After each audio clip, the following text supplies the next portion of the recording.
Yes Bandaru Rammohan గారు, మీతో ఒక్క నిమిషంలో మళ్ళీ మాట్లాడతాను. మనతో సినీ ప్రొడ్యూసర్ నట్టి కుమార్ గారు ఫోన్ ద్వారా అందుబాటులోకి వచ్చారు. 1 మినిట్లో మీతో మాట్లాడతా సార్. నట్టి కుమార్ గారు నమస్తే సార్. నమస్తే అండి. నట్టి కుమార్ గారు, ఐబొమ్మ రవిని అరెస్ట్ చేసిన తర్వాత సినిమాలు పైరసీ ఆగిపోద్దని మనం భావించవచ్చా? మీరు చెప్పినట్టు గతంలో మేము చూసాం, ఎప్పటి నుంచో మీరు అలుపెరకుండా పోరాటం చేస్తున్నారు. చిన్న సినిమాలు బతకాలన్నా, సినిమా రంగం బతకాలన్నా పెద్దగా ఉన్న ప్రొడ్యూసర్లు కళ్ళు తెరిచి సినిమాని ప్రజల్లోకి అందుబాటులోకి తెస్తేనే ఇవన్నీ ఆగుతాయి అంటారా? ఏం చెప్తారు మీరు? ఇప్పుడు నేను ఒకటే అంటానండి, ఈ రోజు రవి వస్తాడు, రేపు ఇంకొకరు వస్తారు. దీనికి ఆ శాశ్వతంగా ఆగడం అంటూ ఉండదండి. దాన్ని ఆపాలి అంటే మనం బాస్ని అరెస్ట్ చేయాలి. బాసు అంటే ఎవరండి? మన 28 క్రాఫ్ట్స్ ఉన్నాయి. 28 క్రాఫ్ట్స్లో కంటెంట్ అనేది ఎక్కడి నుంచి వెళ్తుంది? మన ఆస్తి. ఇప్పుడు నా ఆర్టిస్ట్ ఉందండి, నా సినిమా అండి, నా సినిమాని నేను నా సోర్స్ ఏ విధంగా వెళ్తుంది అనేది నేను చూసుకోగలగాలి. నా సోర్స్ బయటికి ఎక్కడి నుంచి వెళ్తుంది? నేను ఎవరికి ఇస్తున్నాను? సంసార్ వాళ్ళకి ఇస్తున్నానా? డిజిటల్ వాళ్ళకి ఇస్తున్నానా? నా రైటర్కి ఇస్తున్నానా? లేకపోతే మ్యూజిక్ డైరెక్టర్కి ఇస్తున్నానా? లేకపోతే మొత్తం అక్కడ ఉన్న 24 క్రాఫ్ట్స్లో ఎవరి దగ్గర నుంచి లీక్ అవుతుంది? ఒకటి పట్టుకూటు కోసం చేసేటట్టయితే 1, 2 అవుతాయి, అక్కడ ఇక్కడ అవుతాయి. ఒకటి. రెండోది ఇది జల్సాల కోసం చేసేదంటే 1, 2 అవుతాయి.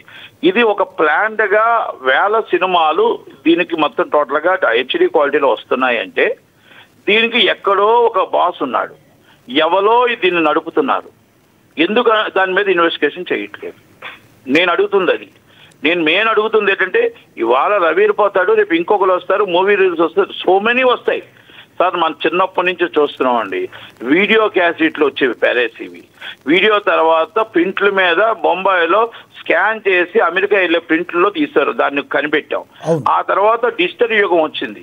ఈ డిజిటల్ యుగంలో ఇప్పుడు పెన్ డ్రైవ్లు వెళ్ళిపోతున్నాయి, ఆర్టిస్ట్కి వెళ్తున్నాయి.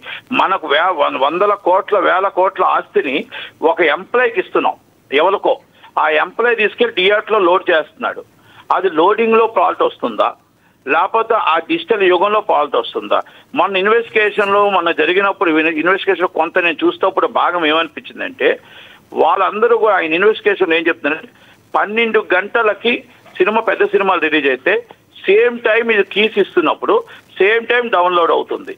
అంటే సినిమా రిలీజ్ అవ్వకుండానే డౌన్లోడ్ అవుతుంది కాబట్టి థియేటర్లో చేసింది కాదు, నెంబర్ 1.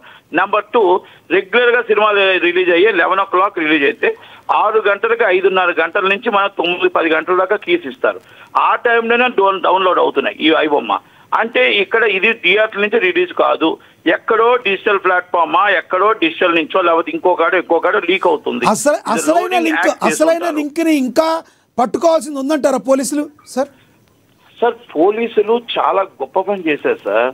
పోలీసులు కాదు, మేము ఇన్వెస్టిగేషన్ చేసుకోవాలా, మేము ఆత్మవిమర్శ చేసుకోవాలా. మా ఛాంబర్లో, కౌన్సిల్లో, కోఆర్డినేషన్ కమిటీలో మేము అందరం కలిపి అసలు మన ఆస్తి ఎలాగెళ్తుంది, మన ఆస్తి ఎలా లీక్ అవుతుంది, మనం మాట్లాడిన మాటలు ఎలా లీక్ అవుతున్నాయని మనం మాట్లాడుకోవాలా. ఆ మాట్లాడుకునే వాళ్ళు ఏసీలో కూర్చొని మేము చాలా గొప్పవాళ్ళం అని యూగోలకు వెళ్తే కాదు. అది అందరం కూడా ఎవరి బాయ్ మాట కూడా వినాలా. ఇంటి దొంగల పని అంటారా సార్? ఇది ఇంటి దొంగల పనేనంటారా సార్? 100% మా సినిమా ఇండస్ట్రీ అంటేనే మా కుటుంబం. మా సినిమా ఇండస్ట్రీ కుటుంబం నుంచి మా కంటెంట్ వెళ్లకుండా వీళ్ళు ఎలా టెలికాస్ట్ చేస్తారు నాకు చెప్పండి. ఏదైనా సరే మేబీ అఫీషియల్ అండ్ అన్అఫీషియల్ మా ప్రాపర్టీని ఎలా బయటికి వెళ్తుంది, అది ఎక్కడి నుంచి వెళ్తుంది, అది మనం కనిపెట్టాలా. లేకపోతే దాని మీద అసలు ఎలాగెళ్తుందని దాన్ని ఇన్వెస్టిగేషన్ నడిపించి వాడిని పట్టుకొని దోషిగా నిలబెట్టాలా. నేను ఇప్పుడు రవిని అరెస్ట్ చేశారు, లేకపోతే ఇంకొకరిని అరెస్ట్ చేశారు, ఇవన్నీ ఒక టీం అండి. వీళ్ళందరినీ లోన్ అయ్యాల్సిందే. ఓకే, ఐటీ యాక్ట్ని డెవలప్ చేయాలి. ఐటీ యాక్ట్ని మరి పీడీ యాక్ట్ కింద తీసుకురావాలా. పీడీ యాక్ట్ అంటే టాడా యాక్ట్ అంటే మన ఫైనాన్షియల్ ఆర్థిక నేరగాడి కింద తీసుకురావాలా. ఎలా తీసుకురావాలంటే దేశం కలవాలా.